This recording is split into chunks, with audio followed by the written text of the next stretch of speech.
박수 부탁드립니다.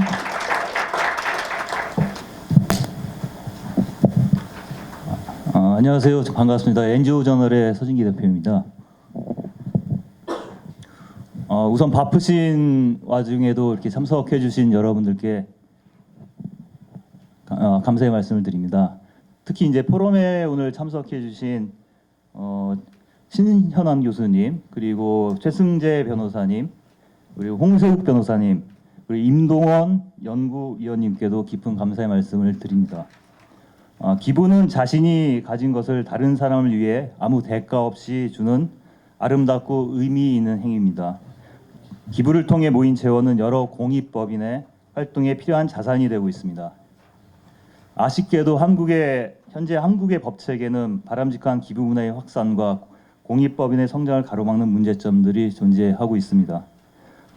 행정편의 규정이 공익법인을 과도하게 위축시키는 경우도 있습니다. 이번 포럼은 공익법인의 올바른 방향에 대해서 가감없이 의견을 나누고 향후 제도 개혁에 반영할 수 있는 사회적 환기를 위해 마련됐습니다. 공익법인 활성화를 위한 환경 조성의 보탬이 되기를 바라겠습니다. 감사합니다.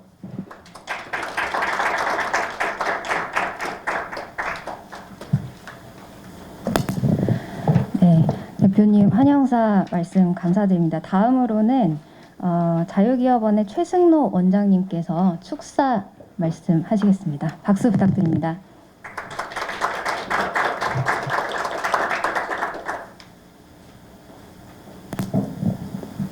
네, 자유기업원 원장 맡고 있는 최승로입니다.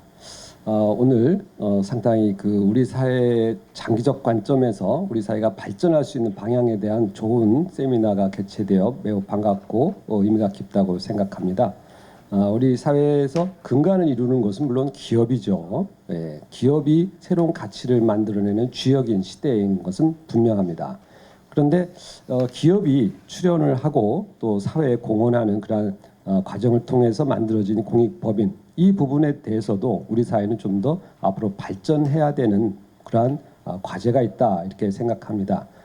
우리 사회는 이미 선진국 대열에 들어와 있습니다. 그리고 기업이 만들어오는 그러한 가치 기준, 그리고 우수한 조직, 그리고 문화가 정착되면서 우리 사회가 상당히 활기 있고 밝은 사회로 나아가고 있는 반면, 그렇지 못한 분야가 아직 여전히 많이 있습니다.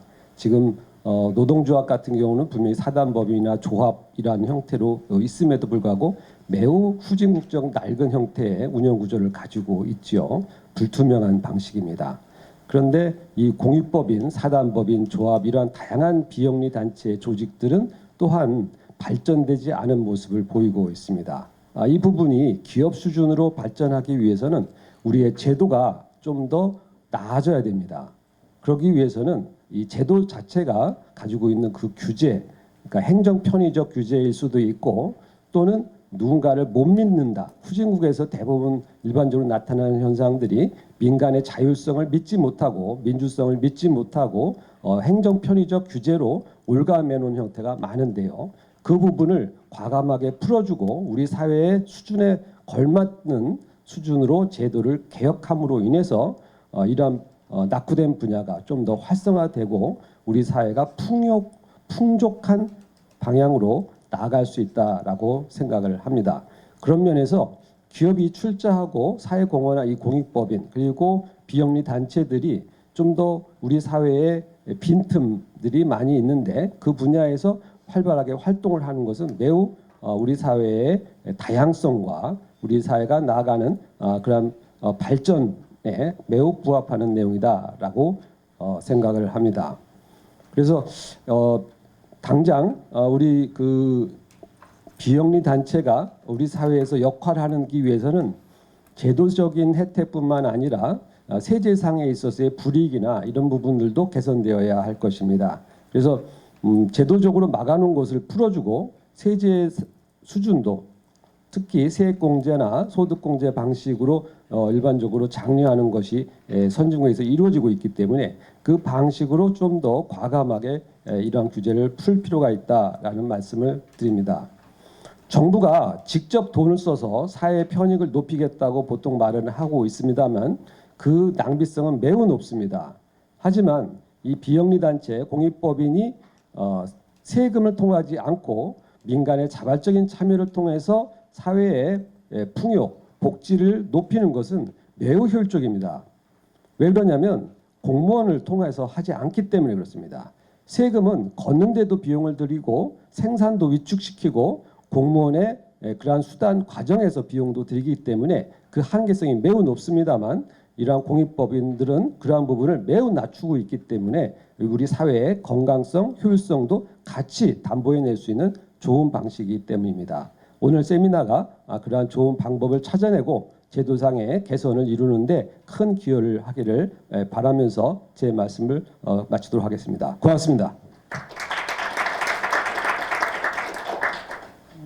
우선 주제 발표 첫 번째를 맡으신 신현한 영세대학교 경영대학 교수님이십니다. 네, 다음은 두 번째 주제 발표 맡으신 세종대학교 법학부 교수님이자 변호사님이신 최승재 변호사님 소개드리겠습니다. 다음으로는 토론을 맡으신 홍세욱 법무법인 에이치스 대표 변호사이자 국민권익위원회 위원님 소개드리겠습니다. 다음은 한국경제연구원 연구위원이신 임동원 연구위원님 소개드립니다.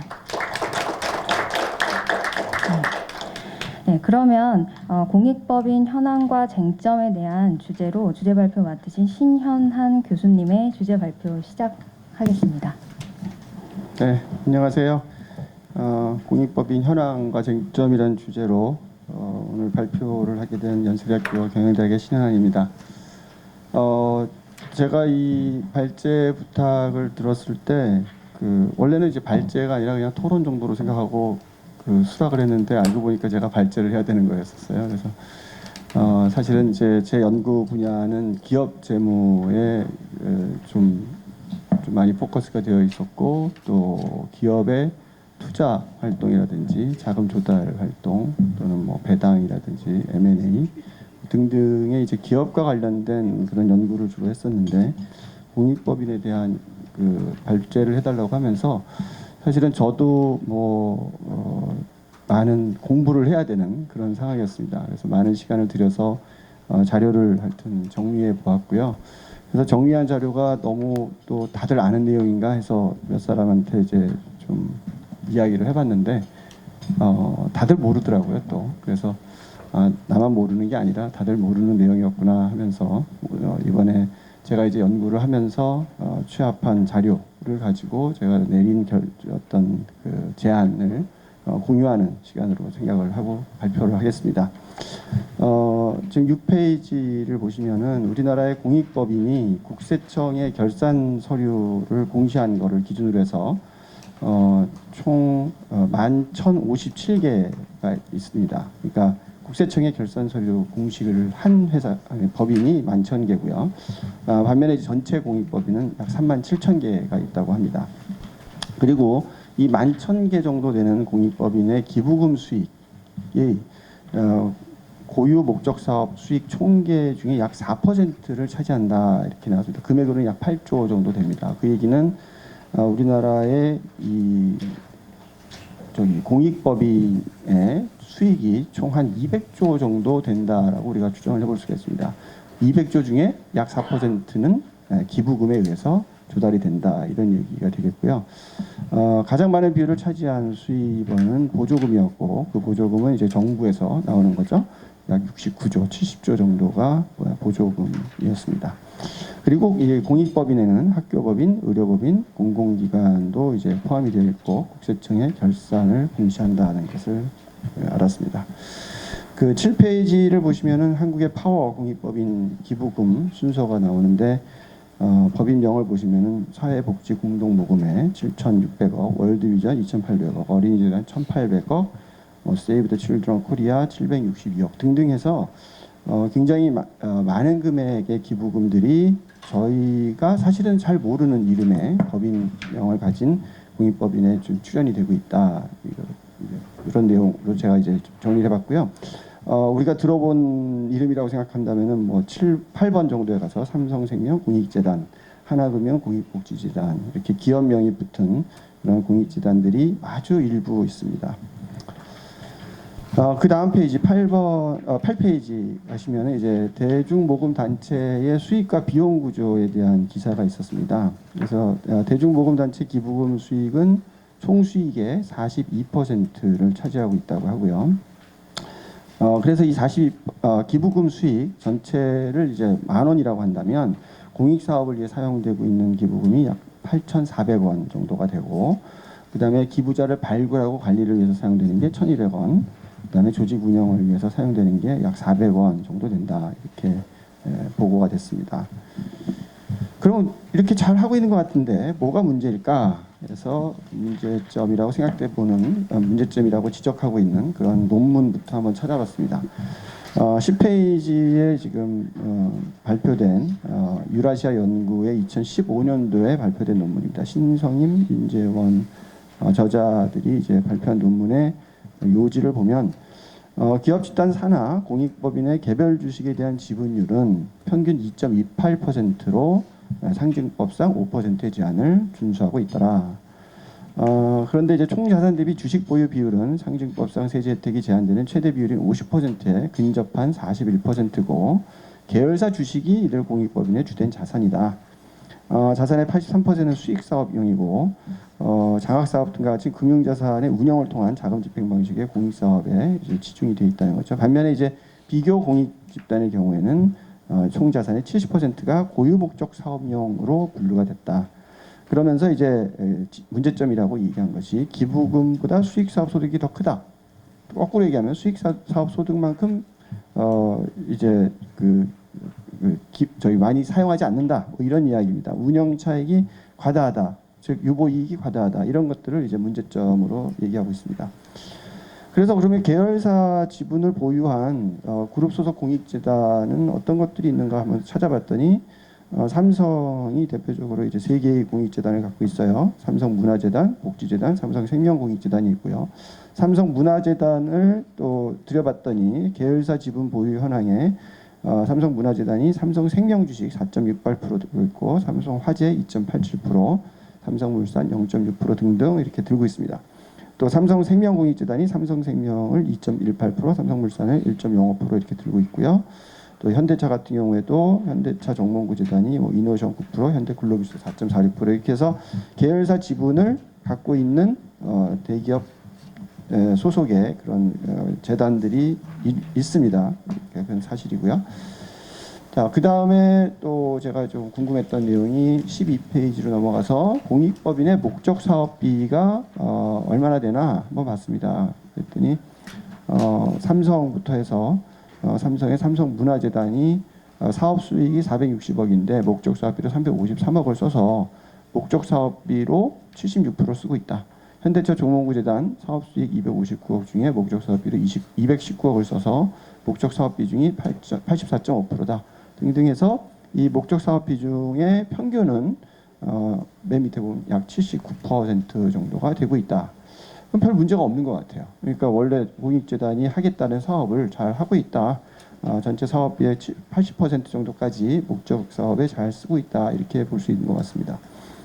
13페이지에 보시면은 이제 총 자산 대비 주식 비중을 이제 표시해 줬는데 삼성만 가지고 지금 얘기를 했습니다. 삼성문화재단이 총 자산 대비 주식 비중이 66%, 삼성복지재단이 88%, 삼성생명공익재단이 26.7% 이렇게 해서 총 자산 대비 주식 비중이 일부 재단에서는 상당히 높다라고 이렇게 볼 수도 있습니다. 자, 그다음 14페이지를 보시면은 이제 공익법인의 목적과 목적 사업비 현황을 다시 한번 이제 보여주는데, 여기에 보면은 좀 저도 의문인 내용이 발생합니다. 이 앞에 페이지에서 보면은 목적 사업비가 법인들 쭉 보니까 한 80% 가까이 목적 사업비를 쓰고 있다고 했는데, 지금 보면 삼성문화재단의 경우에 목적 사업비 비중이 19%밖에 안 된다고 보고요. 삼성생명공익재단 같은 경우에는 0.9%밖에 안 된다고 합니다. 그러니까 다른 재단들은 뭐 다른 대기업 그룹의 재단들은 상당히 많은 비중을 사용하고 있는데, 특히 이제 삼성생명공익재단이 0.9%밖에 사용하고 있지 않다라는 점이 굉장히 자주 언론에서 부각이 됐던 것 같습니다. 그래서 그 다음 페이지는 이제 삼성생명 공익재단이 그러면은 어떤 사업을 하는 데인가. 그래서 실제 이제 공시된 자료를 가지고 좀 한번 0.9%밖에 안 쓰는가를 확인해 보려고 찾아봤습니다. 15페이지 내용을 보시면 삼성생명 공익재단의 사업 내용은 학술 연구, 영유아 보육, 병원 및 재활시설, 사회복지고요. 고유 목적 사업 현황도 보면 의료 사업, 노인복지시설 운영, 보육시설 운영, 또 상찬 사업이라고 해서 삼성 행복대상, 또 연구 지원 이런 것들이 고유 목적 사업 현황입니다. 그 다음 페이지를 보시면 사업 실적에 사업명이 의료 사업이 있고 노인복지시설이 있고 그래서 그대로 이제 목적을 이제 사업 실적으로 얼마를 썼다라고 나오고 있습니다. 의료 사업에 약 1조 7천억 이렇게 썼죠. 노인복지시설 운영에 326억, 어린이집 운영에 91억, 그 외에 62억 이렇게 썼습니다. 조금 더 자세하게 이제 들여다봤습니다. 17페이지를 보시면 자산 현황에 이제 그 많은 언론에서도 그렇고 논문에서도 그렇고 문제점이라고 얘기하는 주식 및 출자 지분이 얼마나 되는가 봤습니다. 그랬더니 자산 현황에 보시면 총 자산이 2조 1,700억인데 그 중에 주식 및 출자 지분이 약 5,200억 정도 되죠. 5,200억. 그 다음에 이제 수익 현황을 봤습니다. 공익 목적 사업 수익이 1조 8,700억. 근데 또 그리고 이제 기부금이 약 543억 이렇게 돼 있고요. 수익 현황에서 기타 수익으로 배당이 155억 있습니다. 그러니까 이 왼쪽에 있는 주식 및 출자 지분 5,260억 중에 으로 이제 이 수익이 발생하는 배당이 155억이 있다 이런 얘기입니다. 그러니까 주식 갖고 있는 주식에 비해서 배당이 적다 이런 이야기도 이제 나중에 제가 이제 봤던 논문 중에 언급하는 논문이 있습니다. 그다음에 이제 기부금 500억, 540억 중에 이제 영리법인 기부금품 그래서 420억 정도가 이제 삼성그룹에서 삼성생명 공익재단에 이제 들어가는 기부금인 것 같습니다. 근데 비용을 봤더니요, 비용 현황에 공익이라고 되어 있습니다. 오른쪽에 공익 목적 사업 비용 그래서 1조 8천억이 있습니다. 공익 목적 사업 비용이 1조 8천억이 사용이 된 거예요. 그리고 기타 사업에 250억, 인력에 약 7천억, 이렇게 해서 사용이 됐는데 그 앞에 제가 말씀드렸다시피 삼성생명 공익재단이 목적 사업비를 0.9%밖에 안 쓰고 있다라는 통계가 어디에서 나온 건지 좀 모르겠습니다. 제가 이 공익재단의 어떤 공익법인의 회계를 몰라서 그런 건지 모르겠는데 이만큼 돈 벌어서 이만큼 고유 목적 사업에 쓰고 있는데 왜 이거를 0.9%밖에 안 쓰고 있다라고 하고 그것이 검증 없이 언론에서 계속 반복돼서 거론이 되면서 마치 삼성그룹은 이런 재단을 이용을 해서 뭔가 본인들의 지분만 관리하는 그런 것으로 이제 비춰지는 이런 지금 상태가 아닌가 이런 생각이 들었습니다. 그런데 오히려 좀 언론에 보면 19페이지에 제가 이제 얘기하는 게 문제는 오히려 기부금만으로 사업을 하는 공익법인이 지금 문제가 많이 되고 있는 것 같습니다. 20페이지에 기사들을 정리해 놓은 거에서 제가 이제 따왔습니다. 어떤 기사가 많았나 봤더니 비영리 단체 기부금과 보조금 액수보다 쓰임새를 밝혀야 된다. 공익법인 불성실 부정회계를 근절해야 된다. 비영리의 인건비는 사업비다. 민간단체 보조금 단돈 10원이라도 공개해라. 등등해서 이 기부금을 받고 지금 운영하고 있는 그런 법인들이 오히려 많은 문제가 있지 않나. 그런데 그런 기부금을 받아서 사업하고 있는 공익법인보다도 오히려 재벌이 기부를 하고 있는 기업에 오히려 재단에 오히려 문제가 많은 것처럼 지금 거론이 되고 있다는 점이 참 이상하다고 생각했습니다. 21페이지를 보시면 2019년도에 삼성전자 기부 결과를 지금 보여드리는데 삼성전자 한 회사가 2,700억을 기부를 했고요. 삼성그룹 전체는 4,400억입니다. 그래서 삼성전자는 삼성그룹 전체 기부금의 약 61%를 차지하고 있습니다. 근데 삼성그룹 전체 기부금이 4,400억이나 된다는 사실을 알고 있는 사람이 없습니다. 최소한 제가 만났던 사람들이 없었어요. 그래서 저만 모르고 있는 사실이 아니었다라는 걸 제가 발표 전에 검증을 한번 해봤습니다. 그래서 굉장히 많은 돈을 기부를 하고 있는데 우리나라 국민들은 심지어 제가 만나고 있는 사회 지도층들조차도 모르고 있는 사실이구나라는 것을 알게 됐고요. 그런데 이런 기부금 4,400억 뭐 너희 하고 싶은 사업에다가만 주는 거 아니야? 너희 재단에만 주는 거 아니야? 이런 생각이 들 수도 있는데요. 그 다음 페이지에 보니까 삼성하고 전혀 관계없는 데다가 주는 게 훨씬 많았습니다. 대중소기업 농업협력재단에 586억, 뭐 삼성미래기술육성재단은 뭐 삼성하고 관계가 있다 볼 수 있고요. 사회복지법인 사회복지공동모금에 390억, 한국산업안전보건에 310억, 그 외에 공익법인에 600억, 뭐 해서 이 4,400억이라는 돈이 그 삼성그룹과 관계 있는 재단에도 가겠지만 그렇지 않은 경우가 훨씬 더 많은 것 같습니다. 근데 그런 부분들은 사실 언론에서도 별로 다뤄지지도 않고 또 논문에서도 그런 부분이 부각이 되지 않아요. 그래서 우리나라 대기업 집단이 상당히 많은 공헌을 하고 있음에도 불구하고 공익법인에서의 어떤 활동이 좀 계속해서 나쁜 쪽으로만 이렇게 부각이 되는 게 아닌가 이런 생각이 들었습니다.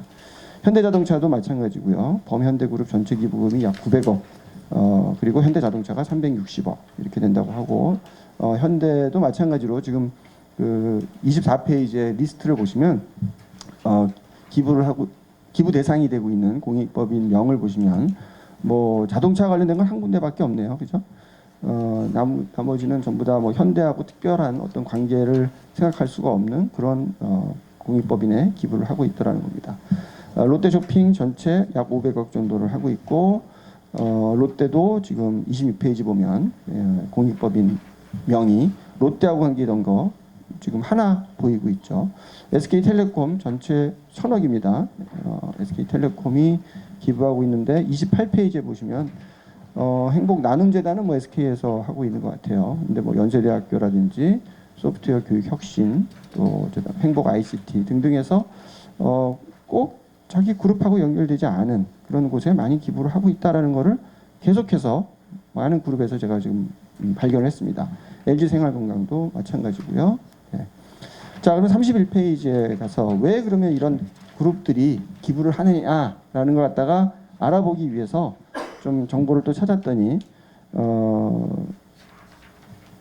개인들을 대상으로 해서 기부를 한 경험이 있는 382명에게 이제 물어봤어요. 왜 기부했느냐 그랬더니 지금 32페이지에 보여드리는 대로 도움이 필요한 사람을 돕기 위해서 78%가 그렇게 답을 했어요. 해당 단체를 지지하기 때문에 정신적 만족을 느끼고자 기부금 세금 혜택을 받기 위해서 등등 했는데 제일 마지막에 보면 기부 행위로 나의 이미지 제고도 있습니다. 0.3%. 네. 그래서 개인들이 이제 기부를 하는 이런 목적들이 있는데 뭐 기업이라고 다를까? 네. 기업도 결국은 그 기업 안에는 기업인이 그 의사결정을 하는 건데 기업인의 입장에서도 이런 개인들이 기부할 때와 마찬가지의 그런 목적이 있을 거다. 도움이 필요한 사람을 돕기 위해서 정신적 만족을 느끼고자 세금 혜택도 있고 또 기업이 생각하고 있는 목적도 달성하고 이미지를 제고하고자 하는 그런 목적이 있을 거다라고 생각을 합니다.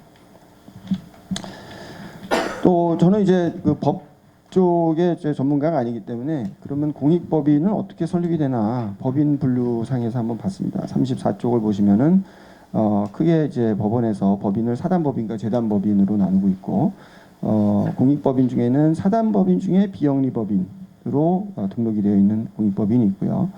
재단법인으로서 비영리법인으로 되어 있는 공익법인도 있습니다. 자, 35쪽에 보시면 개인이 왜 굳이 자기가 그냥 갖고 있는 지분을 그대로 갖고 있으면서 배당을 받아서 공익법인한테 기부하면 될 텐데 공익법인한테 그 지분을 줘야 될까라는 차원에서 한번 생각을 해봤습니다. 만약에 이제 개인이 지분을 회사의 지분을 가지고 있으면 회사로부터 배당을 받겠죠. 그러면은 그 배당에 대해서 높은 세금을 낼 겁니다. 그 높은 세금을 내고 나서 남는 금액을 공익법인에게 기부할 수가 있겠죠. 그리고 공익법인은 그 기부금 중에 일부를 사업비로 지출을 하게 됩니다. 그런데 만약에 그 개인이 기업에 갖고 있는 지분을 공익법인에 출연을 하게 되면요. 그러면 공익법인이 이제 기업에 대한 소유권을 갖게 되고 배당을 직접 받겠죠. 그렇게 되면은 개인이 낼 때보다는 낮은 세율로 세금을 낼 것이고 보다 높은 금액의 배당을 받아서 사업비를 지출할 수 있으니까 공익법인 입장에서 더 많은 금액을 공익사업에 사용할 수 있다는 그런 장점이 있을 수 있겠습니다. 그래서 이제 개인들이 여러 가지 목적이 있지만 이런 세법상의 어떤 이점도 생각을 하고 공익법인의 지분 출연을 할 수도 있지 않나 이렇게 생각을 해봅니다. 자, 그러면 이제 공익법인의 문제점을 다시 한번 짚어보겠습니다. 37쪽부터 공익법인의 문제점을 말씀드리면 첫 번째 이제 번만큼 사용하지 않는다라는 게 지적이 되었습니다. 그 다음 페이지에 보시면은 이제 회계정보연구에 게재된 논문입니다. 김종태, 최보람 두 분의 2014년도 논문을 보시면 100억, 이 논문은 이제 100억 이상 자산을 보유한 100개 장학법인을 대상으로 해서 조사를 했습니다. 평균 투자 수익률이 4.7에서 4.9%, 꽤 괜찮은 것 같아요. 그 정도 수익률이면 뭐 주식을 가지고 이 정도 수익을 내고 있다 그러면 국민연금보다 나은 것 같습니다. 평균 사업 비율이 3.73%, 그러니까 투자 수익률보다 낮죠. 평균 사업 비율이. 그다음에 이제 미국의 투자 자산 대비 5% 의무 사용을 적용하면 954억 정도 추가 사용이 가능하다. 근데 이제 이렇게 4.7%, 4.9% 버는데 3.7%에서 3.5% 정도밖에 사용하지 않는다. 그러니까 법만큼 사용하지 않는다라는 점이 이 논문에 이제 지적된 공익법인의 문제점이었습니다. 39쪽을 보시면은 공익법인의 또 다른 문제점으로 잘 벌지도 못한다. 또 이런 얘기를 또 하는 논문도 있었어요. 2018년도에 경제개혁 리포트로 나왔습니다. 이총희 연구자께서 하셨는데 대기업 집단 공익법인의 공익목적 사업을 위한 지출 비율이 전체 공익법인의 절반 수준에 불과하다. 네, 그리고 계열회사 주식이 공익법인 자산의 16%를 차지하고 수입에서는 그런데 1.0% 정도에 불과하다. 그러니까 16%의 자산이 있지만 전체 수입은 1% 정도밖에 안 되니 잘 벌지도 못한다 이런 얘기죠. 배당 수익률도 장부가 기준 2.6%에 불과하더라. 그리고 계열사 주식을 보유한 65개 공익법인 중에 비상장 주식만 보유한 16개를 제외한 49개 공익법인의 장부가 기준 수익률은 3.62%이고 시가 기준으로는 1.9%밖에 안 된다. 많이 못 벌더라 이런 얘기를 이제 공익법인의 문제점으로 얘기했습니다. 41쪽을 보시면 또 다른 문제점으로 엉뚱한 짓을 한다라는 게 이제 이수정 연구자가 말씀하신 거고요. 경제개혁연구소의 보고서입니다. 대기업 집단 소속 공익법인 63개를 이제 조사를 했는데요. 평균 회사 주식 보유를 한 3.29개 하고 있고요. 계열사 주식을 1.89개 정도를 하고 있다. 그런데 이 계열사 주식의 배당 수익률은 평균 1.31% 밖에 안 되고 그래서 계열사 주식이 적정 수익 창출도 못 하는데 왜 보유하고 있느냐? 계열사 주식을 장기 보유하는 목적, 그룹에 대한 지배권 유지 강화를 위해서 하고 있는 거다. 이렇게 지금 주장을 하고 있습니다. 또 다른 문제점으로 투명하지 않은 거 43페이지를 언급하고 있습니다. 회계 저널에 제출이 됐고요. 2016년 상호 출자 제한 기업 집단 65개 중에 상위 10개 기업 집단 소속 16개 공익법인을 대상으로 해서 연구를 했는데요. 재무제표 작성 시에 중거 회계 기준이 통일되어 있지 않고 주식 평가 방법도 일정하지 않고 목적 사업 수익 사업 구분 격리가 안 돼 있고 그래서 필수 재무제표 주석 공시사항도 누락돼 있고 등에서 투명하지 않다라는 것이 지적됐습니다. 대기업 집단 소속 공익법인이 더 짜다. 아까 이제 법만큼 사용하지 않는다라는 것과 유사한 그런 연구도 있었습니다. 42페이지에 보시면 관리회계 연구에 이제 게재된 논문입니다. 이 대기업 집단 소속 공익법인의 공익사업 지출액을 성과 변수로 사용을 해서 다별량 회계 분석으로 수익 규모와 자산 특성 등을 고려하고도 대기업 집단의 공익사업 지출액이 상대적으로 적다는 것을 발견한 논문입니다. 이 논문이 좀 특이하게도 이렇게 좀 이 공익법인과 관련된 연구 중에는 이런 회계 분석을 동원을 해서 그 전에 이제 주장보다는 좀 더 통계적으로 유의한 그런 숫자를 보여주고 있어서 제가 그런 연구 모형을 한번 47페이지에 그대로 한번 보여드리고 있습니다. 종속 변수로서는 이제 공익사업의 지출액이라든지 공익사업 지출액의 자연 노급값 또는 뭐 지출액의 그 비중, 뭐 지출액이 자산에서 차지하고 있는 비중 등을 종속 변수로 했고 이제 그 독립 변수로서 대기업 집단 소속 공익법인 여부를 집어넣어줬습니다. 그 외에는 이제 이 종속 변수가 되는 공익사업 지출액이라든지 비중을 설명할 수 있는 총수익, 총자산, 설립 주체, 뭐 보조금 수입액 등을 이제 통제 변수로 넣고 해서 이 LACOM이라는 변수의 회계 계수인 베타 1의 유의성을 가지고 대기업 집단 소속 공익법인의 공익사업 활동 성과가 어떠한지를 보는 그런 연구인데 49쪽을 보시면 성과 변수가 회계 개수가 지금 마이너스 0.555 이렇게 돼서 t 값이 마이너스 2.56 그래서 약 10% 수준에서 유의하게 대기업 집단 소속 공익법인의 공익사업 활동이 그 회사가 원래 해야 될 부분보다는 좀 부족하다라는 것을 통계적으로 입증하고 있습니다.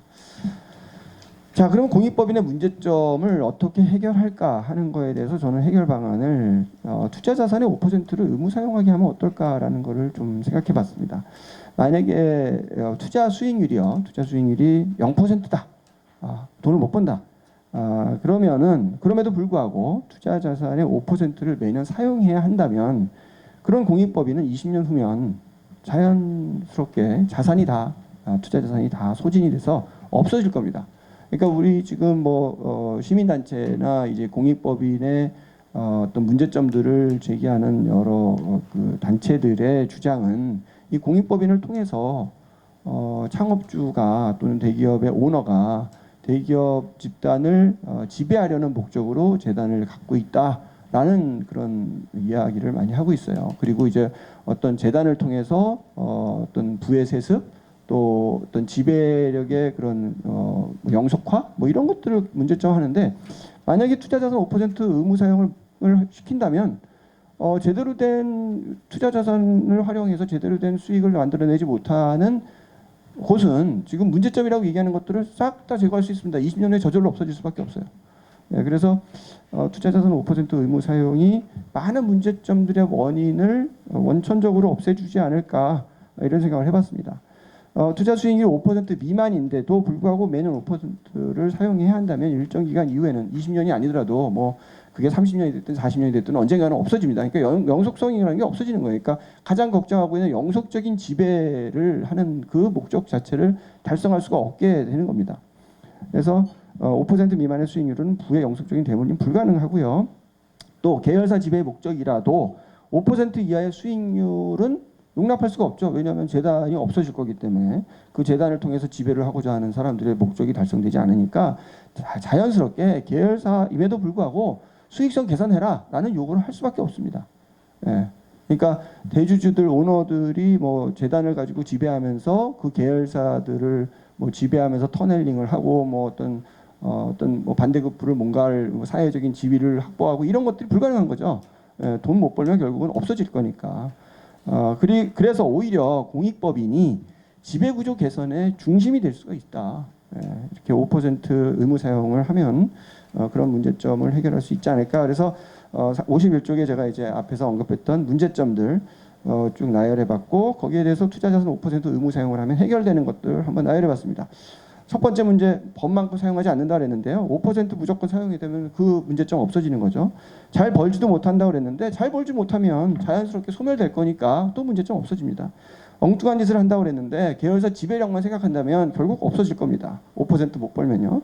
투명하지 않다고 그랬는데 이거는 이제 의무 사용 비율을 사용하도록 입증 의무를 지우게 하면 됩니다.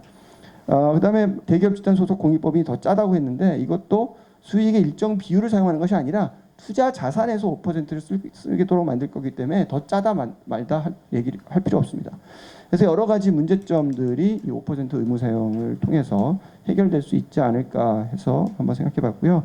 52쪽에 이제 마지막으로 반면에 이제 출연재산 규제 해소가 좀 필요하지 않을까 생각합니다. 우리가 당근과 채찍이 있어야 되죠. 예, 채찍을 5% 의무 사용이라고 한다면 그래 5% 의무 사용을 하는 대신에 그러면 당신들이 어떤 자산을 출연하는지에 대해서 묻지 않겠다. 이거 필요하지 않을까 싶습니다. 계열회사 주식 보유 금지, 의결권 행사 금지 이런 것들 없애줘야 됩니다. 수익성이 낮은 계열사 지분을 만약 공익법인이 갖고 있다면 스스로 존폐 비기를 초래할 것이기 때문에 뭐 굳이 어떤 주식을 보유하고 있다 없다 의결권 행사하지 마라 해라 얘기할 필요도 없는 거죠. 논의되고 있는 시가기준 자산평가도 불필요합니다. 시가기준 자산평가는 해마다 의무사용 금액을 상향 조정하게 돼서 공익법인 설립에 대한 의욕을 오히려 상실하게 할 수 있습니다. 그래서 투자 자산을 처음에 만약에 뭐 1조를 넣었다 그러면 그 1조의 5%에 해당하는 5천억을 매년 5천억이 아니라 500억을 매년 쓴다면 그 이상 묻지 않는다. 그 1조를 가지고 2조를 만들었던 3조를 만들었던 그거는 상관없고 그걸 가지고 하여튼 뭐 500억을 쓴다면 상관없다. 처음에 출연한 금액에서 5% 써라. 이렇게 한다면 1조를 가지고 내가 2조, 3조를 만들면 영구적으로 가능하구나. 그렇다면 기업의 가치를 높이겠죠. 그럼 기업 가치를 높이는 것이 결국 우리나라에 지금 현재 뭐 많이 얘기되고 있는 코리아 디스카운트도 해결해 주는 거고 자본시장 발전에도 도움이 되는 거고 오히려 긍정적으로 작동이 될 수 있는 여러 가지 또 기능이 있기 때문에 그런 점들을 오히려 장려를 해야 된다고 보고 있고요.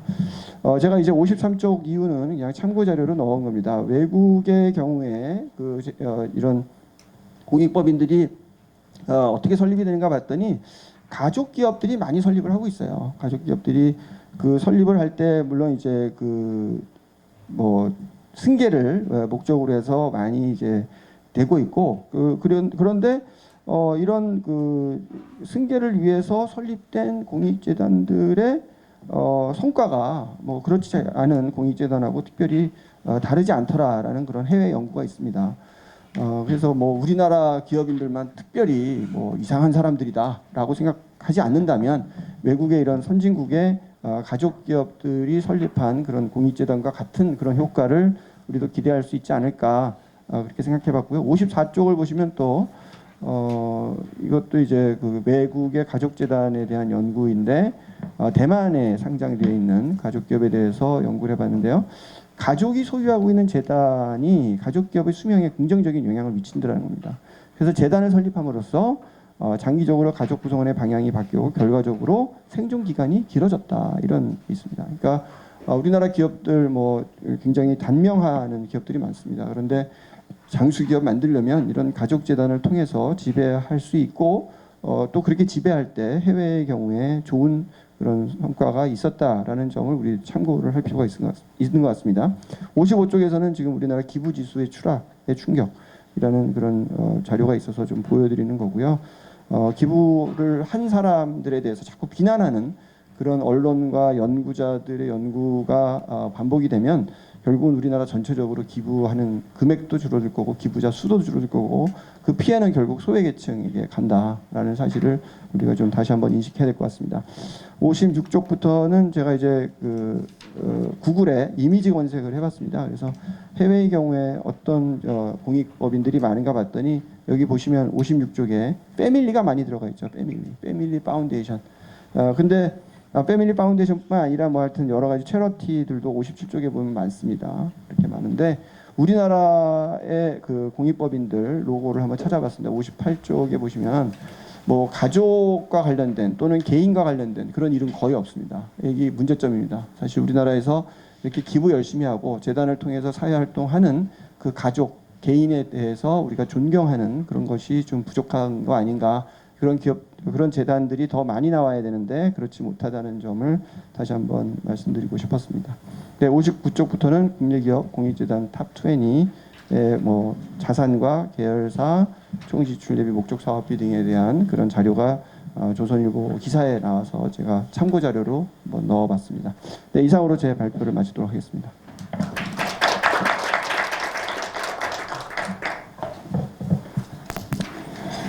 네, 공익법인의 현황과 쟁점에 대해서 대한민국의 대표적인 공익법인인 대기업 소속 공익재단을 위주로 해서 기부 현황과 공시 자료를 기준으로 한 분석을 토대로 말씀을 주셨고요. 5가지 문제점과 그에 대한 2가지 방안으로서 투자자산의 5% 의무 사용 그리고 출연재산의 규제 해소 이를 통해서 공익법인의 본질을 살릴 수 있는 방안에 대해서 좋은 의견을 주셨습니다. 의견 감사드리고 다시 한번 박수 부탁드리겠습니다. 네, 다음으로는 2번째 주제 발표를 맡으신 최승재 세종대 법학부 교수님이자 변호사님께서 공익법인의 순기능과 역기능 그리고 제한에 대한 주제 발표 시작해 주시겠습니다. 박수 부탁드립니다.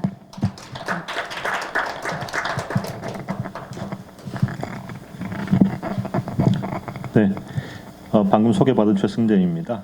방금 존경하는 신 교수님께서 공익법인의 현황에 대해서 여러 가지 자료들과 숫자들을 통해서 문제점 그리고 그것에 대한 대안을 적절하게 잘 제시해 주셨습니다. 제가 이렇게 보니까 시간이 많지 않은 것 같습니다. 그래서 제가 가급적이면 한 25분 정도 내외에서 마무리하고 토론으로 이어갈 수 있도록 그렇게 하겠습니다. 제가 요청받은 것은 공익법인에 있어서의 장점, 단점 그리고 그것에 대한 어떤 제언을 말씀 주십사라고 부탁을 받았습니다. 제가 파트 1으로 그래서 공익법인을 생각한다라고 하는 주제로 잡아봤습니다. 조르지오 아르마니라고 하는 아마 브랜드를 아실 겁니다. 이태리의 그 명품 브랜드인데요. 그 이탈리아의 명품 브랜드인 그 아르마니 같은 경우에 아시다시피 이태리는 대표적으로 가족 기업들이 많은 그런 국가입니다. 가족 기업들이 많고 가족 기업들이 많다가 보니까 대기업 대신에 중소기업들이 다수 존재하고 중소기업들이 대를 이어가면서 명품 브랜드를 소규모로 소량 생산을 하면서 고가의 정책을 펼치는 게 대표적이죠. 물론 이태리는 우리나라보다 전체적으로 경제 규모도 뭐 비슷하거나 조금 더 큰 상황이고 뭐 대규모 방산 기업과 같은 아주 뭐 큰 대기업도 없지 않아 있습니다만 가족 기업이 많다는 게 아주 대표적인 특징입니다. 근데 이런 그 이태리의 명품 브랜드인 아르마니 같은 경우에도 상속을 하는 대신에 아까 우리 신 교수님 말씀하셨던 것처럼 패밀리 파운데이션을 만들어서 그 패밀리 파운데이션을 통해서 아르마니의 영속성을 담보하겠다라고 하는 결정을 했다는 기사를 제가 공유하고자 여기에 넣었습니다. 그럼 이런 식의 어떤 그 패밀리 파운데이션들을 이용한 물론 이제 명품 같은 경우에 LVMH 같은 이런 루이비통하고 을 대표적으로 하는 뭐 그 브랜드 같은 경우에도 전 세계적으로도 아주 엄청난 사실은 그 오너가 뭐 전 세계 전체적인 부자 순위 1등도 한 그런 기업도 있지만 이태리 같은 경우에 이런 식의 어떤 재단의 소유를 하는 것이 왜 그런가라고 보면 그 다음 슬라이드에서 재단에 의한 회사 소유에 대해서 앞서 말씀 신 교수님께서 하셨던 것처럼 굉장히 부정적인데 근데 이게 과연 정말 부정적이기만 하냐? 그리고 아까 우리나라 같은 경우에는 공익법인들이 패밀리 파운데이션이라는 거의 찾아보기 어렵다라고 말씀하셨는데요. 그게 지금 종전에 선행 연구에서 보는 것처럼 부정적으로만 볼 것인가라고 하는 점에 대해서 상당히 임플리케이션을 가지는 그런 점이 지적이 되는 것 같은데요. 세 번째 분리 포인트 한번 보시면 오너십 관계가 형성되면 직원들에 향한 윤리적 사회적 책임감을 가지게 된다는 점에서 이러한 재단에 의한 기업 그룹 경영 자체가 가지는 장점이 있다라고 본다는 것이고 오히려 직원 입장에서 재단이 승계를 하는 것이 어떤 그 가족들 내에서 아시다시피 구찌의 비극이라고 뭐 책도 있고 영화 다큐멘터리도 있습니다만 어떤 그 개인적인 어떤 승계를 하는 과정에서 심지어 살인 사건이 일어나는 것처럼 그런 문제와 같은 경영권 분쟁으로 인해서 그 임직원들이 불이의 타격을 입는 그런 문제점도 해소할 수 있다라고 본다는 것이죠. 그런데 이런 가족 재단으로 인한 그 기업 지배라고 하는 점과 관련해서 우리나라에서는 앞서 하신 것처럼 굉장히 부정적인데 우리나라에는 아시다시피 이런 패밀리 파운데이션이라고 해서 뭐 따로 있지는 않습니다. 물론 이게 미국 같은 경우에도 뭐 포드 재단으로 대표되는 미국에서는 사실은 이런 그 상속의 수단으로 트러스트, 그러니까 신탁을 이용하고 가족 신탁이 실질적으로 이 패밀리 파운데이션이 설립되는 기초가 돼서 그 신탁으로 인한 재단이 세사를 지배하는 그런 경우들을 상당히 많이 볼 수 있는데 우리 경우에는 지금 실질적으로 뭐 유언 대용 신탁과 같은 어떤 영미의 신탁 제도들이 이제 점점 활용이 되곤 있지만 아직까지 그와 같은 정도의 이런 것은 아닌 것으로 보이고 그렇다면 결국은 이제 앞서 신 교수님께서 만들어 주신 표에서 보면 보통은 이제 민법상에 있어서의 공익법인들은 공익재단, 그러니까 재산을 출연해 놓은 공익재단이 많은데, 근데 사실은 이 재산을 출연하게 되면 굳이 앞서 말씀하셨던 5%를 강제하는 부분에 대한 고려를 하지 않더라도 실질적으로 우리나라 현행 법제에 있어서는 그 재산의 운용에 대해서 엄청나게 많은 제약들이 있기 때문에 뭐 제가 약간 러프하게 말씀을 거기 써두었는데 사실은 국가에 헌납한 거나 마찬가지입니다. 그래서 이러한 규율들이 점차 이제 지난 그 또 공정거래법 개정 등을 통해서 강화되고 있기 때문에 그렇다면 사실은 이런 법인을 만들어야 될 요인은 점점 사라지고 있다는 것이죠. 근데 앞서 신 교수님께서 말씀하셨던 것처럼 근데 이런 것에 대한 수요는 분명히 존재하죠. 근데 법인을 만들 수요 내지는 어떤 국가가 세금을 통해 가지고 복지를 하는 것이 가지고 있는 어드미니스트레이티브 코스트 일종의 트랜잭션 코스트로서가 증가하는 것에 대비해서 가지고 있는 공익재단 어떤 이런 것들이 가지고 있는 어떤 분명히 필요성 내지는 실익은 존재하는데 법적으로 사실은 이제 이런 부분들이 점차 어떻게 보면 하기 어려워지는 그래서 지금 그냥 제가 예시로 20대 국회만 예를 들어 보더라도 공익법인에 대해서 규제하는 것이 이 상속과 관련된 규제들로 이어져 있고 이러한 상속 관련된 규제의 일부로 공익법인 설치 및 설립 및 운영에 관한 법률 개정안 같은 것이 올라오는 것은 결국은 뭐냐면 이게 지금 기본적으로 대를 이어서 회사가 승계되는 것에 대한 굉장히 큰 반감이 있다라고 하는 걸 알 수가 있고 거기에 공익법인이 활용될까봐 걱정하는 부분들이 있는 것 같은 거죠. 근데 결국은 이제 사회 제도라는 것은 다 장단점 내지는 어떤 긍정과 부정적인 면이 모두 있는 건데 이런 어떤 걱정 때문에 사실상 제가 보기에 지금까지 우리나라가 가지고 있는 공익법인에 대한 정책적인 방향성은 가급적 공익법인의 실제 탄생을 막고 있는 그리고 기존의 공익법인도 실질적으로는 문을 닫게 하려고 하는 게 사실상의 정책적인 방향이 아닌가. 그러니까 누구도 그렇게 말한 적은 없지만 말이 중요한 게 아니라 실질적으로 그 행동의 방향성은 보면 그렇다는 거죠. 예. 그렇다면 이제 제가 생각하기에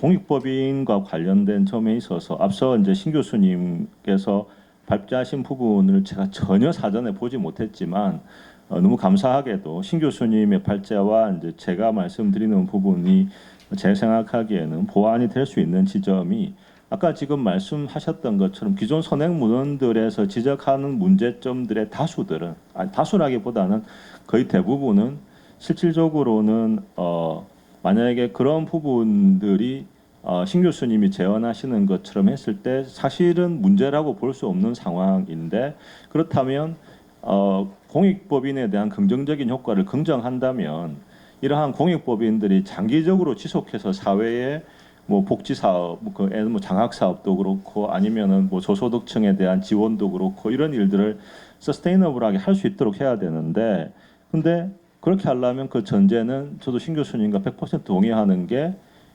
아니 좋은 건 다 받으려 그러면 이곳들이 수익성을 계속 내 가지고 5% 이상을 낼 수 있도록 해야 되고 그렇다 그러면 수익성을 낼 수 있는 자산에 자유롭게 투자의 자유도를 확보해 줘야 되는데 실질적으로 투자할 수 있는 곳은 극히 제한을 해가지고 돈을 못 벌게 해놓고는 그런데 네가 예를 들면 돈을 이만큼 안 썼다든지 아니면 제대로 쓰고 있지 않다라고 이야기를 한다는 것은 굉장히 수긍하기 어려운 결론이기 때문에 그렇다 그러면 어떤 의결권 제한이라든지 지분 취득에 대한 제한 같은 것들에 대해서 다시 한번 생각해 볼 필요가 있다라고 하는 말씀을 좀 드리고 싶고요.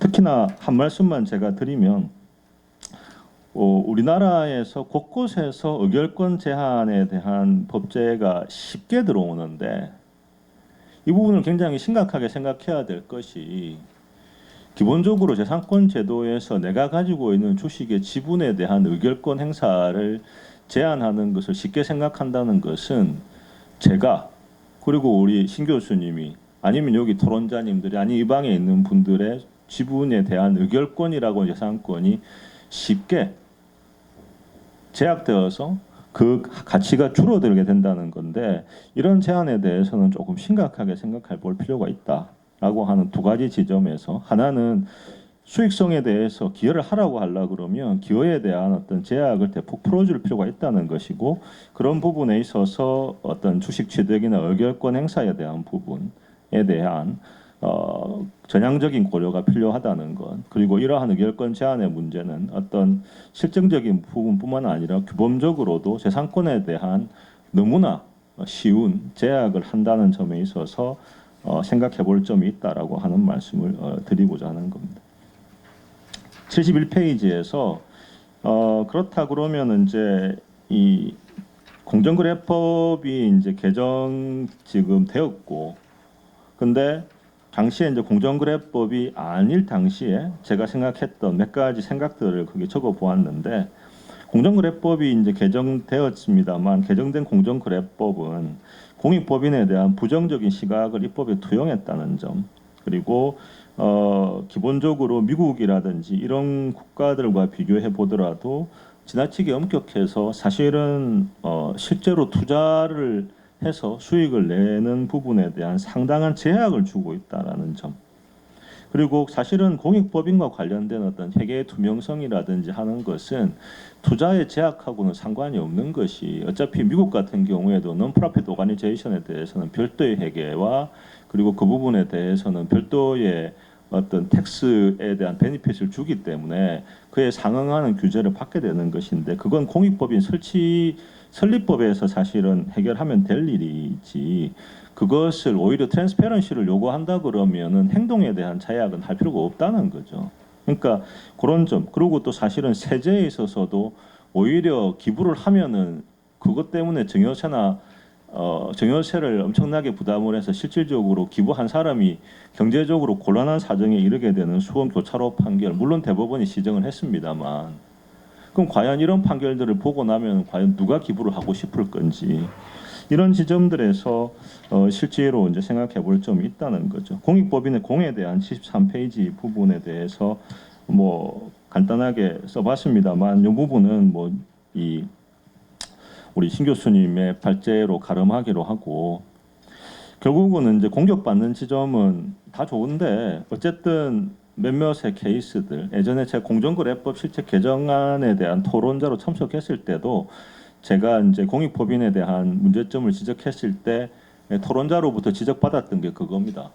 아니 이거 다 알겠는데, 근데 그런 이론적인 이야기 말고 실제로 우리나라에는 삼성이나 롯데 장학재단 같은 그런 부정적인 사례가 있지 않느냐, 알면서 왜 그런 이야기를 하냐, 이렇게 이제 사실은 제가 K모 교수님의 공격을 받은 적이 있는데, 하여튼 그때의 이제 그 말씀의 취지는 그거죠. 이제 지금 신 교수님 말씀하고 똑같은, 그러니까 그룹 계열사의 지배 구조를 위해서 수단으로 쓰는 거지, 실질적으로 공익 어쩌고 하는 거는 어떻게 보면 명목상의 어떤 외연에 불과하다, 이렇게 이제 말씀을 하시는 것 같습니다. 그런데 실제로 그러면은 과연 공익법인의 현재 법제가 어떤 상황인가라고 하는 걸 75페이지에 보시면은, 공익법인은 앞서 말씀드렸던 것처럼 제가 한 줄로 요약을 해서 말씀드렸지 않습니까? 공익법인 만드는 순간에 사실은 국가에 그냥 헌납한 거라고 할 정도의 상황이라는 거죠.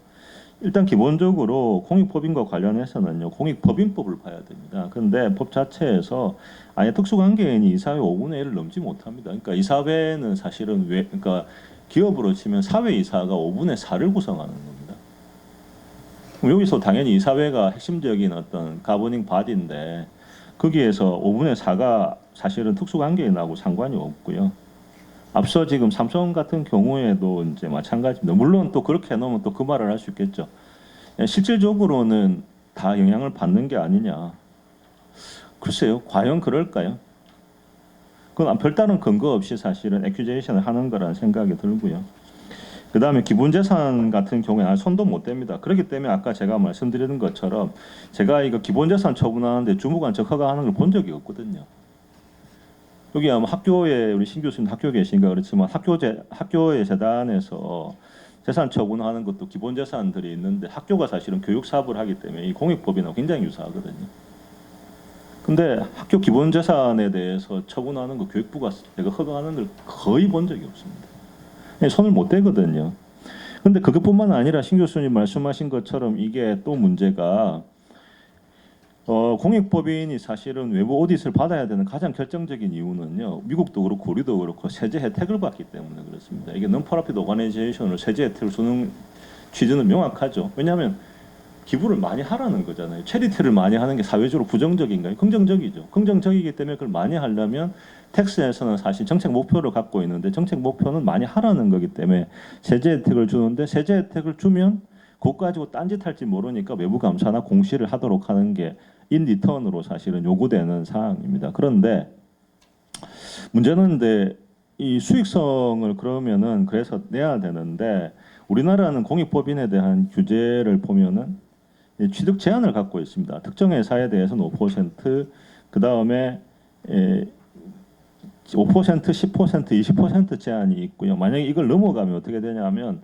징벌적으로 상정세를 부과해 버립니다.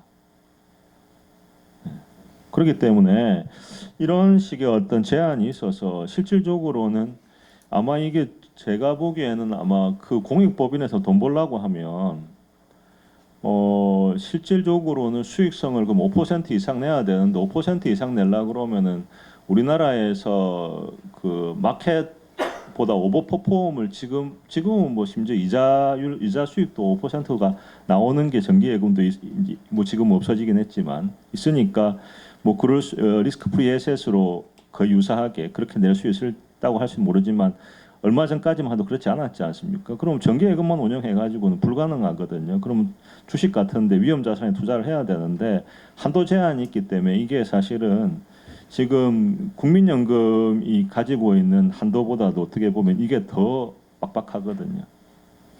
그래서 이런 취득 제한이 있고요. 게다가 상정세법이 아까 말씀하신 이제 세제를 가지고 기본적으로 공익법인을 또 규제하고 있는데 77페이지에 보시면 공익법인은 총재산의 30%를 넘게 주식 보유를 못합니다. 그러니까 이게 돈을 그럼 어떻게 벌어야 되냐? 사실은 우리 신 교수님께서 코피 파이낸스 전공 뭐 제가 아는 국내 최고의 권위자신데 제가 거꾸로 신 교수님께 여쭤보고 싶은 거죠. 만약 신 교수님 이런 제한 하에서 만약 자산을 운용하셔야 된다면 파이낸스를 어떻게 하는 게 맞을지 자산 배분을 어떻게 해야 되고 어떻게 수익을 5% 이상 지금 내도록 할 수 있을지. 그래서 결국은 78페이지에 있는 것처럼 우리나라는 기존에 가지고 있는 주식에 대해서는 의결권을 행사 못합니다. 그러면 주식의 밸류는 부익값은 뭐냐면 주식은 캐시플로우 라이트 플러스 보팅 라이트인데 보팅 라이트의 사실은 밸류가 확 떨어지거나 0에 수렴해 버리고요. 그럼 캐시플로우 라인만 가지게 되는데 캐시플로우에서 우리나라에 사실은 캐피탈 게인이 발생할 수 있거나 아니면은 이제 배당이 나와야 되는데 우리나라 시가 배당이 되게 낮지 않습니까? 그러니까 저는 뭐 이렇게 규범적으로 뭐 이렇게 좋은 이야기들만 하는 게 아니라 실제로 한번 생각을 해보자는 거죠. 그러면 실제로 우리가 지금 가지고 있는 공익법인의 주식의 밸류는 의결권 자체에 대한 어떤 가치 감소로 인해서 극히 줄을 수밖에 없고요. 게다가 취득도 못 하고요. 예외적으로 허용한다는데 예외적으로 허용하는 경우가 극히 어렵습니다. 그래서 뭐 25조에 대한 이야기 뭐 이런 거는 다 그냥 넘어가고요. 법안 보시면 되고 82페이지에 있는 제가 이제 뭐 최준성 교수님께서 상공회의소에서 발표하신 자료들에서 몇 가지를 한번 해외 사례들이라고 잘 정리를 해놓으셔서 그냥 빠르게 한번 훑고 넘어가 가보면 아까 제가 잠깐 말씀드렸던 것처럼 포드 파운데이션 같은 경우가 이게 패밀리 파운데이션으로 계속 포드를 실제로 지배하고 있습니다. 그리고 차등 의결권을 가지고 실질적으로 실제 주당 16개 의결권을 통해서 우리는 뭐 이게 지금 안 되니까요. 그 다음에 뭐 빌앤멀린다 파운데이션이라든지 그 메타 같은 경우에도 첸 앤 저크버그 이니셔티브라고 하는 이런 것들을 통해서 보유를 하고 있고요. 그 다음에 뭐 토론자께서 언급하고 우리나라에서도 많이 언급하는 84페이지에 있는 발렌베리 재단 같은 경우에 스웨덴 물론 이거는 제가 실제로 좀 더 공부를 해보니까 발렌베리 이야기를 많이 하는데 약간 발렌베리 이야기는 고민할 점은 있어 보입니다. 이게 미국하고 달라서 약간 뭐랄까 전체적인 사회 문화적인 배경도 같이 좀 봐야 되고 그 다음에 거기에 있는 노사정 대타협이라고 말하는 살트세바덴 협약이 굉장히 중요한 이야기거든요. 그래서 약간 어떻게 보면은 스웨덴이라는 나라를 어떻게 만들 것인가라고 하는 점하고도 어떤 구조가 관련이 돼 있어서 쉽게 이걸 함부로 말할 건 아니다라는 게 제 결론이긴 한데 어쨌든 그렇고요. 그래서 지금 발렌베리 가문 같은 경우도 지금 5대째 실질적으로 어떤 공익재단 그리고 차등 의결권 제도를 통해서 그룹이 86페이지에 있는 것처럼 이렇게 이제 있고, 실제 발렌베리 가문이 이제 그 재단을 통해서 소유하고 있는 회사들을 보면 잡다하죠. 그래서 뭐 그 에릭슨도 있고 아스트라제네카도 있고 뭐 여러 가지 유명한 회사들이 여기 이제 다 안에 하나의 어떤 집단에 포함되어 있습니다. 그 다음에 그런 점에서 이제 어떤 그 사례들을 봤고요. 87페이지 하에서 이제 어떤 비교법적인 관점에서 정리된 것들을 앞서 제가 말씀드렸던 거하고 비교해 보면 미국 같은 경우에도 실질적으로 뭐 당연히 앞서 말씀드렸던 것처럼 미국이 공익법인에 대한 제한이 없다? 아닙니다. 그거는 사실은 사실과 다르게 이야기를 하는 거고요.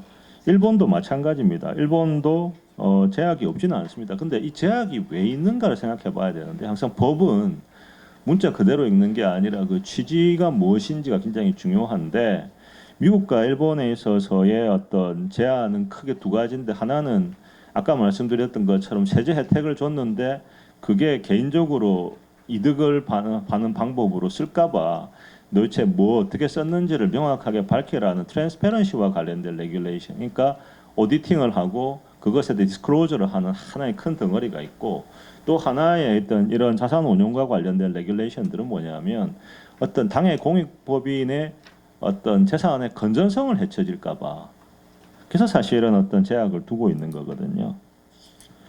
근데 우리나라는 앞서 말씀드렸던 것처럼 이런 식의 어떤 제한들, 그 뒤에 88페이지 뭐 독일과 캐나다도 마찬가지입니다만, 이런 것들에 대한 제약들이 실질적으로 어떤 건전성에 대한 어떤 그 레귤레이션이라기보다는 앞서도 말씀드렸던 우리는 일종의 재벌 규제로 그게 작동하고 있다는 거죠.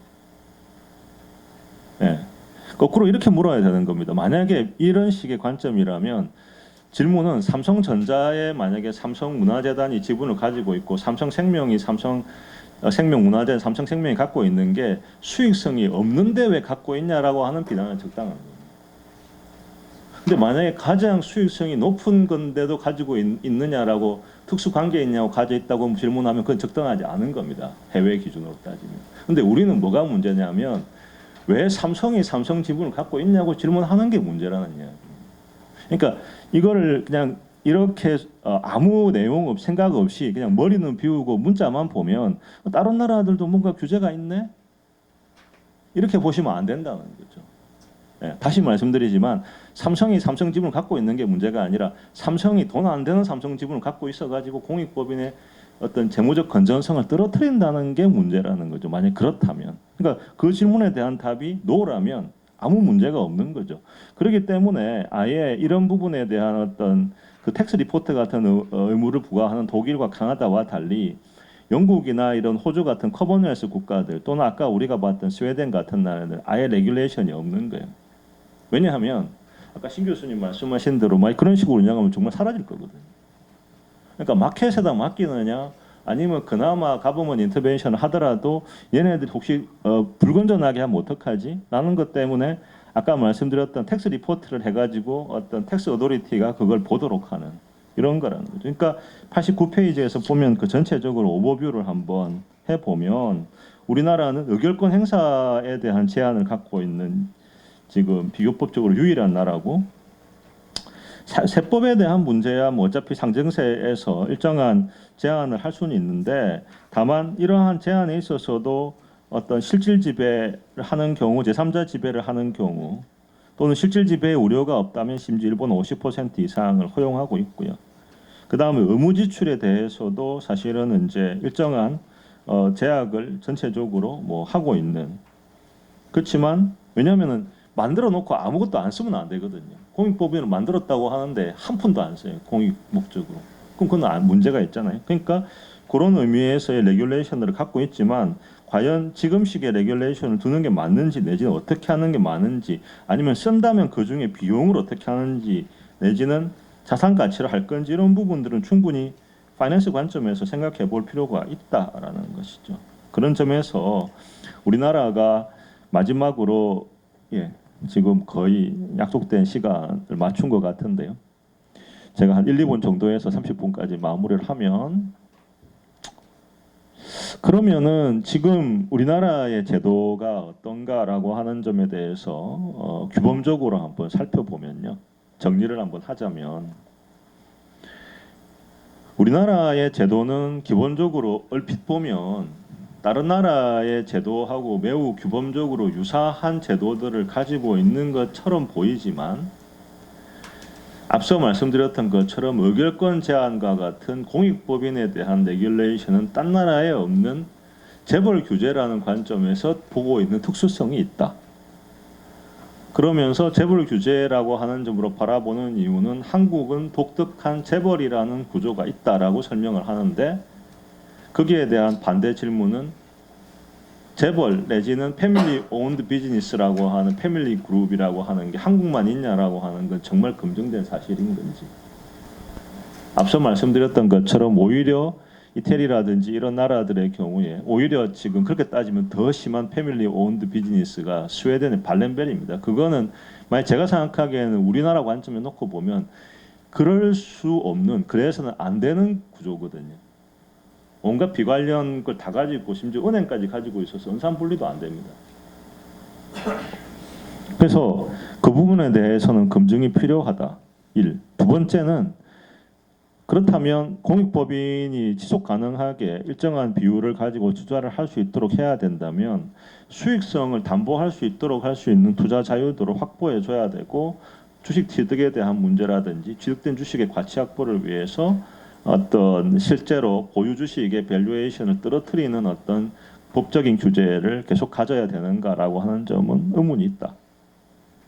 그리고 비록 수원교차로 사건으로 인해서 대법원이 그 부분에 대해서 잘못된 과세에 대한 제동을 걸긴 했지만, 여전히 우리는 이러한 부분에 대해서 과연 어떤 사회적 기부라고 하는 점에 대한 긍정적인 고려를 법적으로 하고 있는가, 아니면 사실적인 시각을 가지고 오히려 기부하는 것에 대해서 부정하고 내지는 어떤 사회적 존중 내지는 리스펙트를 하는 대신에 그것에 대해서 편협된 시각을 갖고 있는 것은 아닌지, 그리고 공익법인에 대한 규제 문제에 있어서 어떤 지금의 소유권 자체를 제한해서 재산권을 제한하는 문제보다는 오히려 공시나 감사를 통해서 적절하게 사실은 마켓 디스플레인에 의해서 공시된 자료를 보고, 나는 저 회사가 하는 어떤 공익사업 또 내지는 내가 기부하려고 하는 어떤 곳이 적절하지 않다라고 하는 점에 대한 판단을 하도록 하는 게 맞지 않는가라고 하는.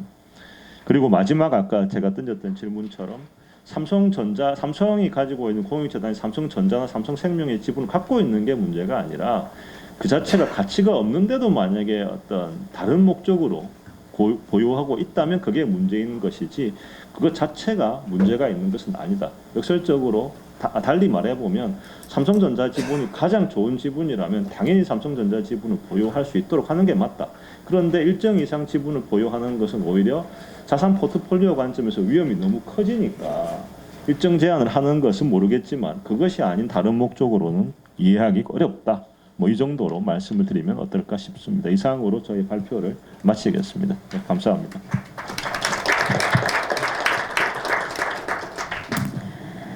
네, 최승재 교수님께서 공익법인의 순기능과 역기능 그리고 제한에 관해서 상속과 공익법인의 관련성을 언급해 주셨고, 그리고 기존의 국내 정책 방향이 오히려 공익법인의 존재 이유를 상실시킬 우려가 있다는 점도 지적해 주셨습니다.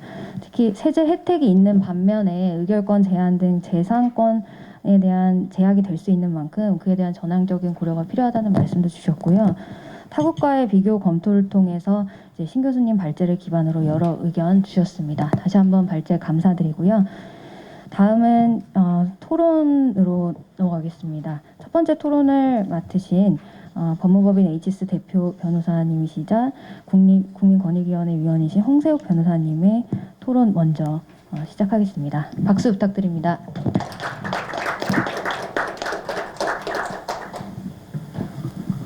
네, 안녕하세요. 홍세욱 변호사입니다. 앞서 두 분 정말 그 심도 깊고 그리고 논리적인 굉장히 훌륭한 그 발제 감사드리고 제가 이제 근데 이 훌륭한 이 토론 저기 발제를 해주셨는데 제가 좀 너무 부족해서 그 아마 누를 끼치지 않을까 좀 우려가 많이 되고 있습니다. 그래서 저는 뭐 두 분 말씀하신 거를 이제 뭐 좀 보충하는 의미에서 몇 가지 제안을 하는 것으로 좀 토론을 저는 좀 진행하도록 하겠습니다.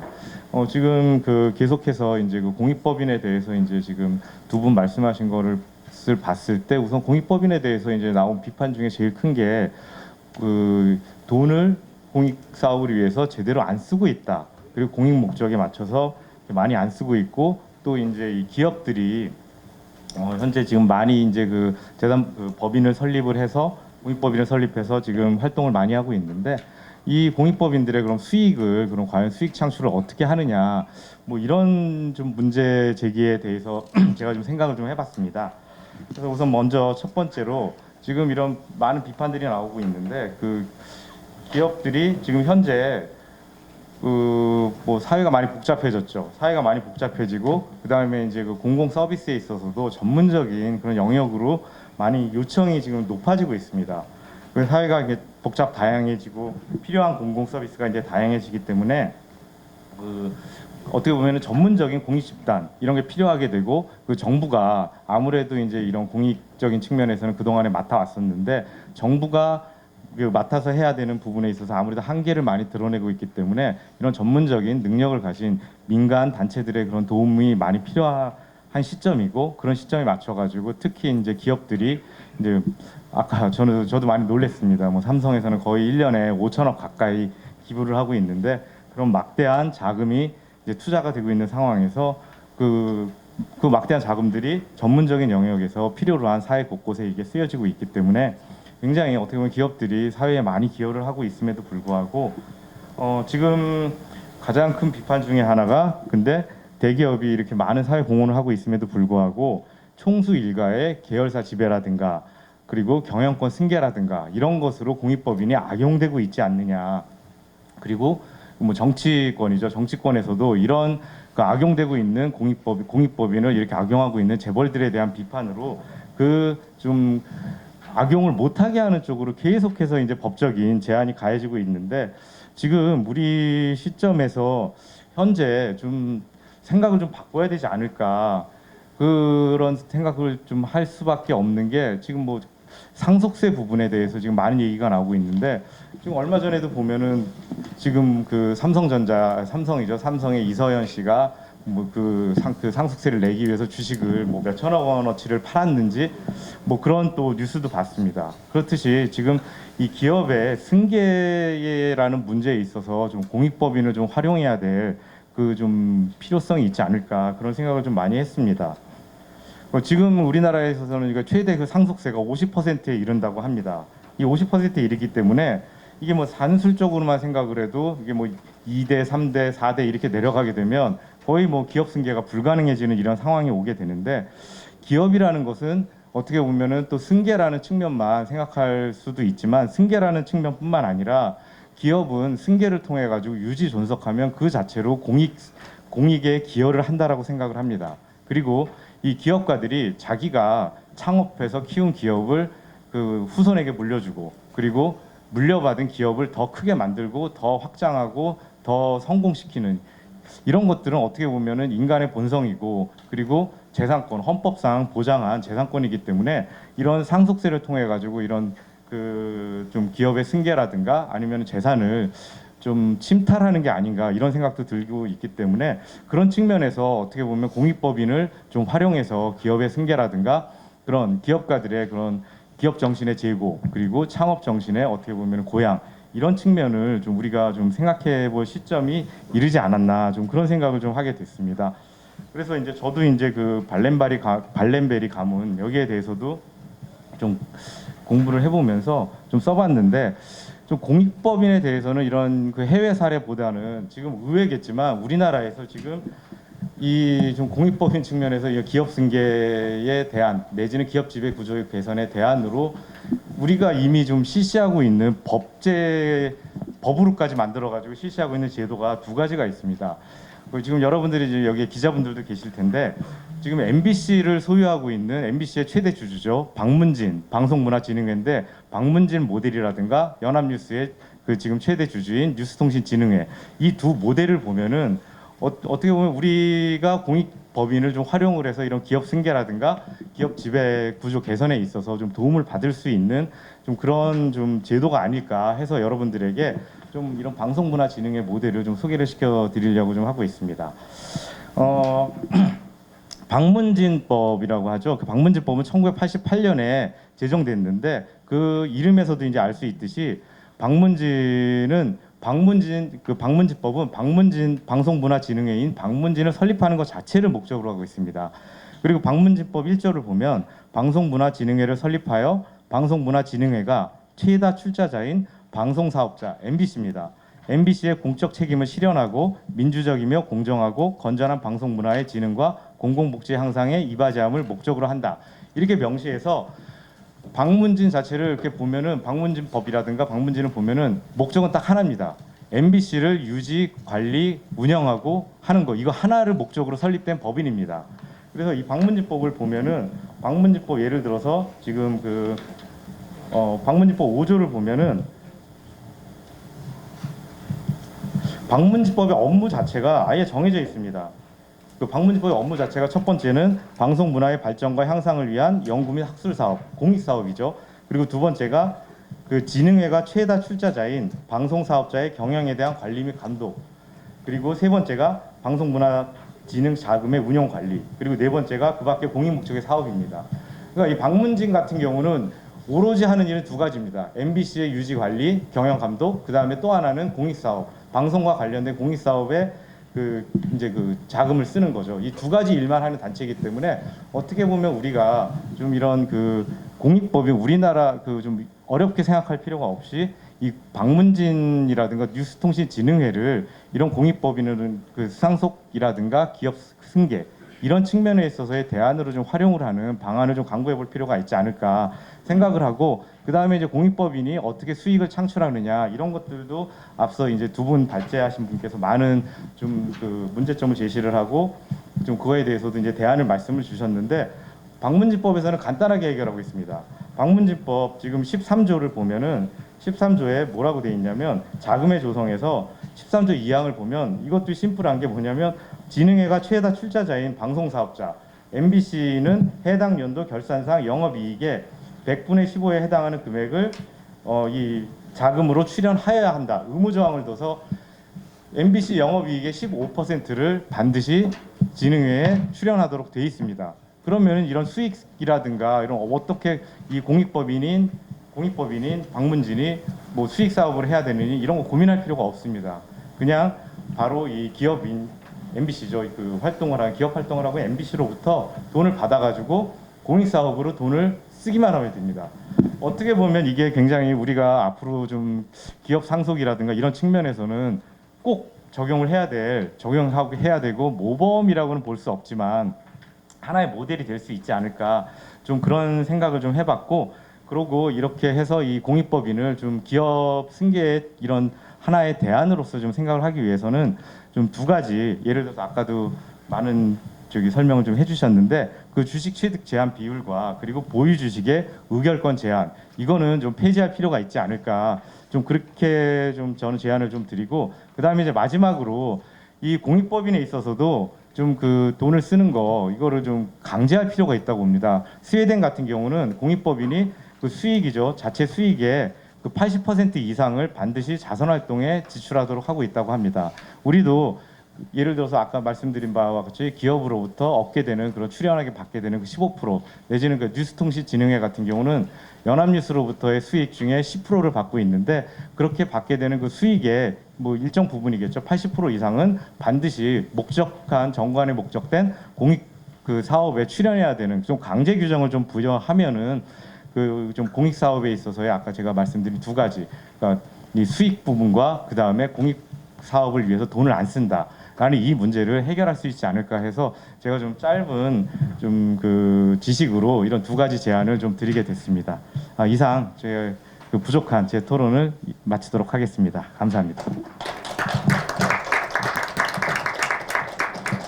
네, 홍세욱 변호사님께서 첫 번째 토론으로서 이 공익법인에 대한 평면적인 부정적인 그 사회적 시선에 대한 지적을 기반으로 방문진과 뉴스통신진흥회와 같은 공익법인의 이제 국내 사례 모델을 소개해 주시면서 여러 좋은 의견을 주셨습니다.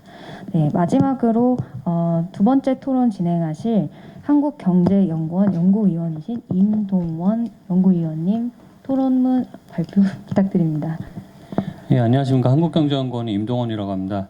이 공익법인에 대한 규제는 아까 많이 말씀하신 그 의결권 행사 제한하고 세제상 그 규제가 뭐 대표적인데요. 저는 이제 세법을 전공했기 때문에 그 세제상 규제에 대해서 그 기업 승계와 함께 어떤 것이 문제이고 어떤 것이 개선해야 될 점인지 그거에 대해서 좀 말씀드리겠습니다.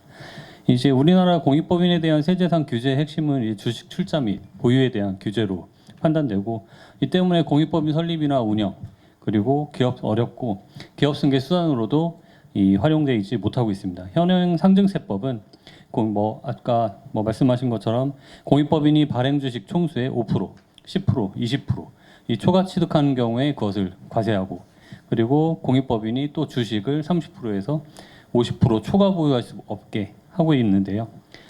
그 5%가 이제 대부분의 이제 공익법인이 상호 출자 일종의 재벌이죠. 재벌들이 가진 공익법인들은 5% 무조건 하고요. 20%라는 것은 의결권도 행사하지 않고 상당히 좀 극소수입니다. 이런 것을 할 때 20%까지 해준다고 해서 대부분 5%에서 10% 정도의 의결권 그 주식 취득을 제한당하고 있다고 보면 될 것 같습니다. 주요 외국의 경우에는 아까 포드나 아까 최승재 교수님께서 말씀하신 그런 재단들이 가지고 있는 것처럼 차등요건이나 공익재단에 대한 주식 출연, 지분관리회사 이런 식으로 다양한 방식으로 다 경영권을 승계하고 있는데 우리나라는 이런 제도적 장치가 제한 또는 거의 금지돼 있어서 원활한 경영권 승계가 어렵다고 보이고요. 즉 다른 나라의 경우에는 공익재단을 통한 지배가 없더라도 이 경영권을 방어할 수 있는 제도들이 인정되지만 우리나라의 경우에는 그게 없습니다. 그리고 이렇게 그 상황에서 공익법인에 대한 지배도 이렇게 사실상 봉쇄하는 우리 법제가 다른 나라와 비교할 때 타당한가 이건 좀 제고할 필요가 있고요. 이 기업 승계가 이 기업의 계속성 더 나아가서 우리나라 국가 경제의 지속성까지 미친 영향과 이 우리나라의 실질적인 상속세율이 60%에 달하는 이 국제조세 경쟁에서 불리한 것까지 고려할 때 기업 승계 관련 이 상속법인 세제는 좀 개편되어야 된다고 보입니다. 또한 이 기부 등 공익활동이 현재 되게 필요한 상황인데요. 그래서 이 시점에서 공익활동을 저해하고 있는 공익법인 상속세제는 개편돼야 한다. 이렇게 말씀드릴 수 있을 것 같습니다. 현황을 보면 현재 우리나라는 계속된 그 공익법인에 대한 주식 제한 규정 강화로 공시대상 기업 집단 소속 공익법인의 계열회사 출자 평균 지분율이 감소하고 있고요. 그래서 이게 공익사업의 축소까지 이어지지 않을까 이렇게 판단이 됩니다. 이 109페이지에 보시면 이 공익법인 주식 출연 제한 규정의 연역인데요. 이 90년도까지는 규제가 없었습니다. 그러다가 처음에 20%가 들어왔고 그다음에 5%로 싹 내려갔다가 이제 성실 공익법인에 대해서 2008년에 10%로 완화를 해줬고 그렇지만 이게 2017년에 다시 상호 출자 기업 집단, 상호 출자 제한 기업 집단에 관련한 거 있으면 5%를 하겠다. 이런 식으로 제한을 해서 거의 규제 역사입니다. 이렇게 과세가 강화되도록 해왔고요. 그리고 사회가 수혜자는 이 공익실현이라는 관점에서 볼 때 출연재산의 감소는 이 공익사업의 출소로 이어질 것인데 이게 곧 사회적 비용이 될 것입니다. 이거 밑에 표를 보시면 계열회사 출자 현황에 보시면 그 평균 지분율이 1.25에서 지금 1.10까지 떨어졌고요. 공익법인 수가 늘어난 것은 이게 상호 출자 기업 집단의 수가 늘어나면서 그 공익법인이 늘어난 걸로 알고 있습니다. 그렇기 때문에 그렇게 유의미한 것은 아니고 이 평균 지분율이 떨어져서 자산도 떨어졌다. 이런 식으로 볼 수 있을 것 같습니다. 우리 사회에서 이 공익 활동을 증대하는 것이 여전히 필요하지만 그 재원인 기부가 부족한 것은 확실한 사실이고요. 그래서 이 기부 촉진을 위해서 현재 규제 지향 제도를 좀 완화할 필요가 있는데 아까 신영환 교수님 발표에서 잠깐 보셨지만 그 세계 기부 지수를 보면 우리나라가 2022년에는 119개 조사 대상국 중에 88위, 2011년에 57에서 대폭 하락했는데 뭐 이건 좀 웃긴 경우인데요. 중국은 같은 기간 140위에서 49위로 급격히 상승해서 약간 좀 슬픈 현실이 아닌가 이렇게 생각이 됩니다. 그리고 마지막 페이지 110페이지 보시면 통계청 조사에서도 국민의 우리나라 국민의 기부 참여율이 2011년 36.4%에서 2021년 21.6%로 감소해서 기부 그 참여가 상당히 줄어서 기부 사업, 공익 사업이 힘들어지고 있다 이렇게 볼 수 있을 것 같습니다. 현행 공익법인 상속세제는 이제 주식 출연 자체에 대한 제한을 하고 있는데요. 이것보다는 그 최승재 변호사 박사님 교수님께서 말씀하신 이 공익법인의 공익활동 수행 재고로 공시라든지 뭐 감사라든지 이런 쪽으로 방향을 수정할 필요가 있다고 보입니다. 그 공익법인에 대한 주식 출연 문제보다는 출연된 주식으로 공익활동을 어떻게 수행하느냐에 따라 더 초점을 둬야 되고요. ESG 측면에서도 기업은 S에 해당한 종업원 뭐 이런 식으로 영역에서 중점을 두되 이 기업 공익재단의 주도적 역할 수행이 필요한데 이 공익법인에 대한 주식 제한은 그 현실과 좀 괴리되어 있다고 보고요. 그리고 기업 집단 관련 공익법인이 그 기업 집단의 경제적 집중을 심화시키고 있다는 연구 결과는 제가 알기로 그리고 다른 논문에서 인용하기로도 없습니다. 그렇기 때문에 그 우려하는 상대편 쪽에 그런 주장은 좀 잘못됐다고 보이고요. 따라서 저는 이제 기부 및 기업 승계 활성화를 위해서 기업 집단 관련 공익법인에 대한 주식 출연 비율을 20%로 상향 조정해야 된다고 보입니다. 그 5%의 상호 출자 기업 집단에서 5%만 이렇게 허용을 하고 있는데 이 비율을 완화하는 것이 바람직하고요. 뭐 미국은 뭐 쉽게 발행 주식 2%, 일본 50% 이렇게 하기 때문에 우리나라도 20%까지는 상향 조정하는 게 맞다고 보이고요. 이 제도적으로 경영권 승계 이런 과정에서 과도한 상속세 부담을 지우지 않는다면 이 기업가 의혹을 불러일으키고 경제 전반에 활력을 불어일으킬 수 있을 것이고요. 그리고 여러분이 말씀하신 것처럼 이 반대 급부로 공익법인의 활발한 공익 활동을 위한 통한 사회 환원이 필요하고 이 공익법인은 정부가 세금으로 해야 할 공익 사업을 대신하는 것이므로 공익법인이 활동이 활발해진다면 이에 대한 그 세제상 지원은 타당성을 확보할 수 있다고 생각합니다. 그럼 저희 토론을 마치겠습니다.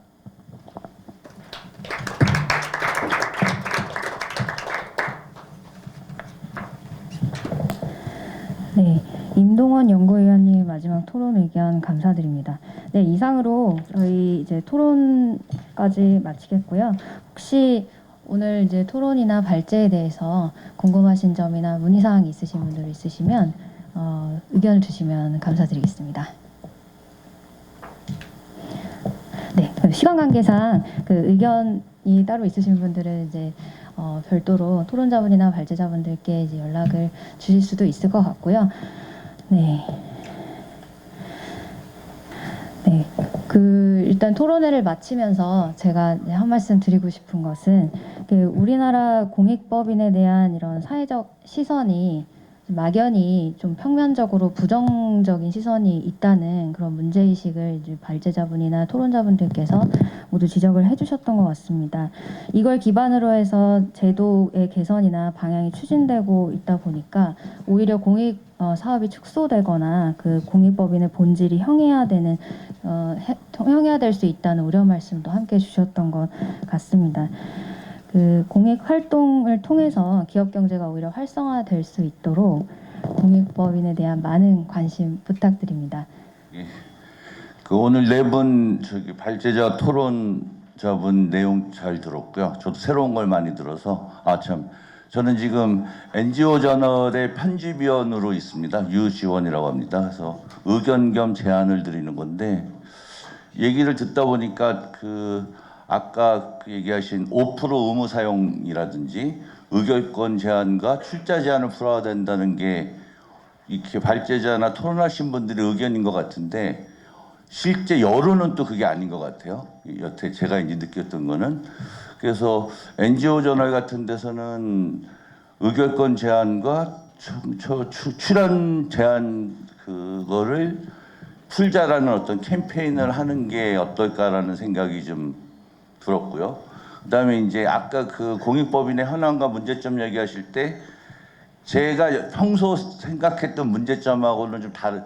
그러니까 지금 얘기하신 것도 문제점은 좀 맞는데요. 제가 이제 경험 생각하는 건 이제 학계에 계시고 이제 관련 분야가 있었고 하니까 저희 언론에서도 관심을 갖겠지만 제가 생각의 문제 중에 가장 핵심 중에 하나는 공익법인이 그 세제 혜택을 받고 공익법인 설립하는 법률의 모든 취지는 공익을 위해서 그것을 사용할 때 수혜자가 불특정 다수한테 공정하게 가기 때문이거든요.